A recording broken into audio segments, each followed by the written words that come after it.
4 bleus. Film des années 90. 4 bleus. Vraiment une grosse merde des années 90, c'est très mauvais.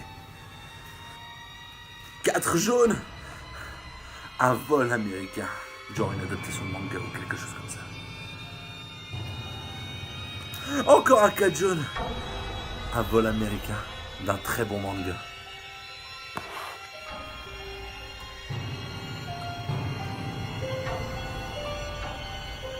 On va regarder l'adaptation de Quel est le survivant.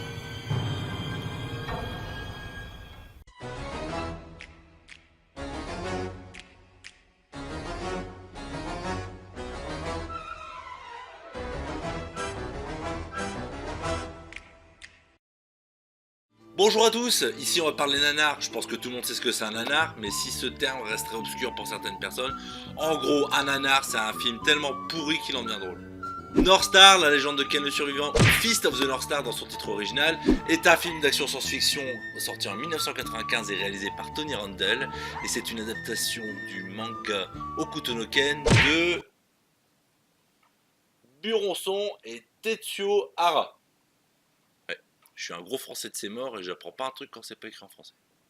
L'histoire du film, en gros, après l'apocalypse, la Terre est dominée par un méchant maître des arts martiaux, Lord Shin. Bah non, Lord Chien du coup. Pourquoi?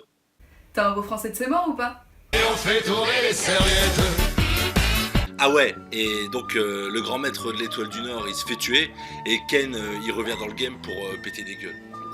Ça commence après un long générique de 3 minutes, et 3 minutes, c'est très long. 3 minutes, ça peut quand même être décevant des fois. Si c'est long, et je vous mets juste 15 secondes, ce sera quand même 12 fois moins long, et pour que ce soit un peu moins chiant, je vous mets également un PowerPoint de Déby et moi à Noël. C'est pour moi.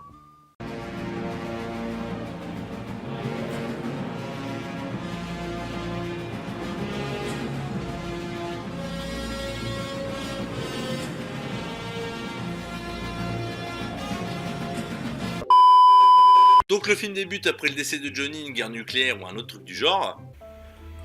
Putain. Et après, il y a un temple japonais, mais c'est pas des japonais dedans. Et il y a un ninja qui vient buter le grand maître avec un flingue. C'est pas très ninja. Ouais, c'est quoi quel ninja alors? Ninja! Revenons à notre monde post-apo, on découvre 2 personnages, un asiate et une petite fille aveugle. Enfin aveugle, elle regarde très clairement ce qui se passe en hors-champ, mais c'est pas grave. Et on découvre également des aberrations du style protéger une cuve d'eau d'une pluie d'acide avec une bâche en plastique.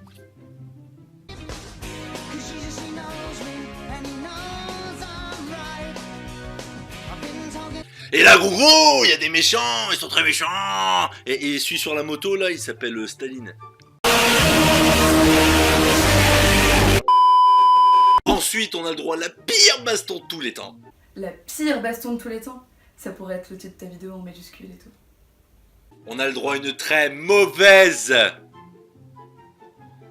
baston.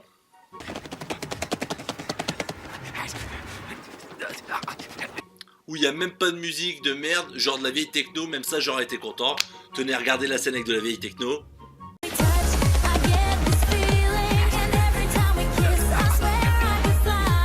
C'est mieux quand même. Je veux dire, je me mets à la place d'un fan de Ken le survivant qui voit un film adapté de son manga préféré sortir. C'est le plus beau jour de sa vie. Et finalement, il passe de ça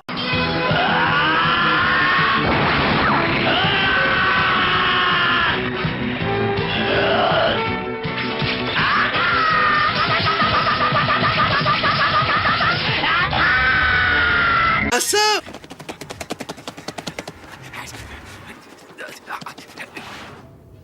Mais c'est terrible, vous imaginez même pas. Bon, après je me mets à leur place parce que le manga je le connais pas et... Oh ça va hein.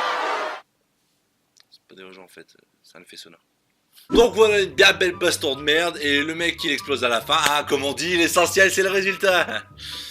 Après il y a plusieurs bastons nuls et puis en fait le chinois il est blond et j'aurais rien à rajouter là-dessus. Ensuite Ken il Désaveuglement. Ouais, elle recouvre la vue quoi. Ouais, voilà. Et après, il y a le grand maître de Ken qui revient en zombie pour lui faire un discours. Et après, Ken, du coup, il s'entraîne, il y a des méchants qui viennent péter les couilles, et Ken, il leur pète la gueule, mais il fasse sur le patch, sur une des vestes d'un des méchants qui représente une Asiate. Alors Ken, il part tout seul, tout chamboulé, dans le désert, et puis il y a le chinois qui le suit derrière un peu plus loin. Et puis, au fur et à mesure, il marche, puis en fait, il trouve le corps de son pote chinois blond enseveli dans le sable, parce qu'il est mort. Mais en fait, après, on le revoit parce qu'il n'est pas vraiment mort. Et j'ai rien compris à cette scène. Deb, Toto, des idées? Après, tu sais, les Chinois. Ils se ressemblent.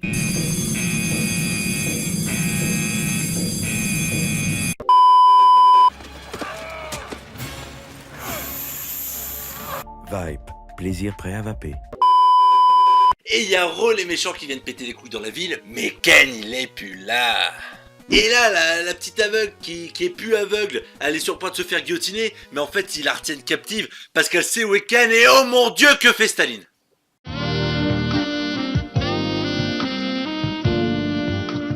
Genre, tu fais des blagues sur ça. Hashtag balance ton porc. Et en fait, après, on voit l'Asiate du patch, elle est dans le palais avec le méchant. Et elle a un flashback de quand le méchant, il pète la gueule à Ken, et il lui enfonce des wads dans le torse, mais ça le tue pas. Ouais, mais si ça dépasse pas 2 phalanges, ça touche pas les organes vitaux. Ah, bon.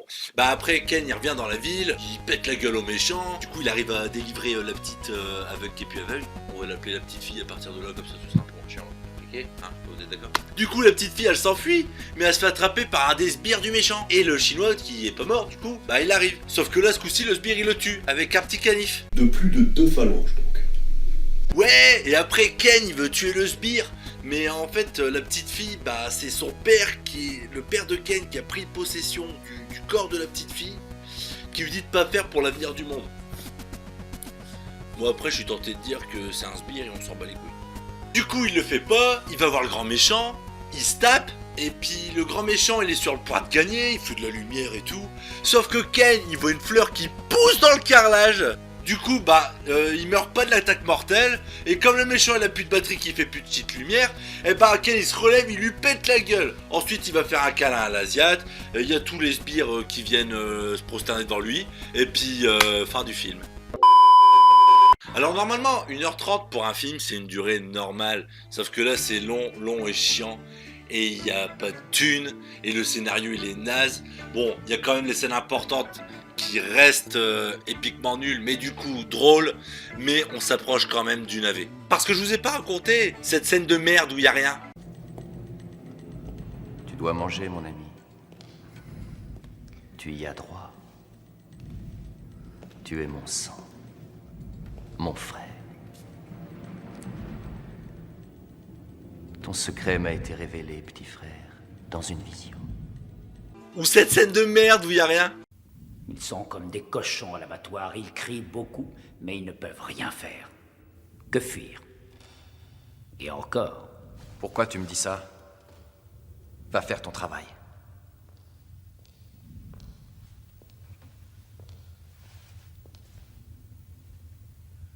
C'est à toi de jouer, vas-y. Il est l'heure. Ou attends, non. Cette scène de merde où il n'y a rien. Coup de pied.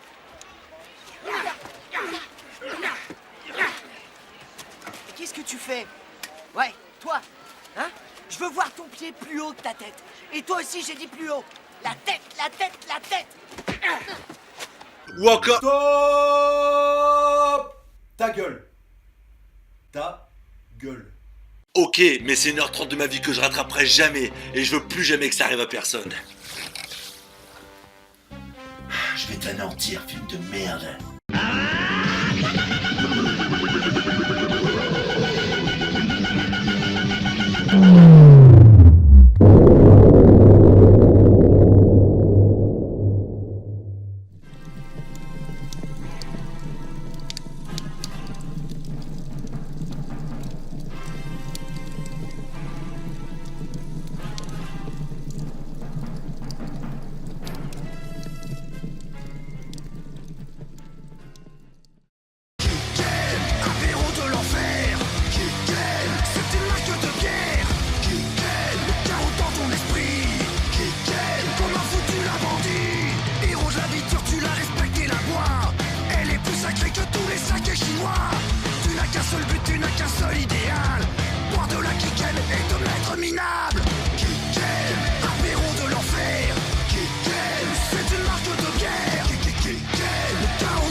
le sais pas encore, mais tu es déjà sourd.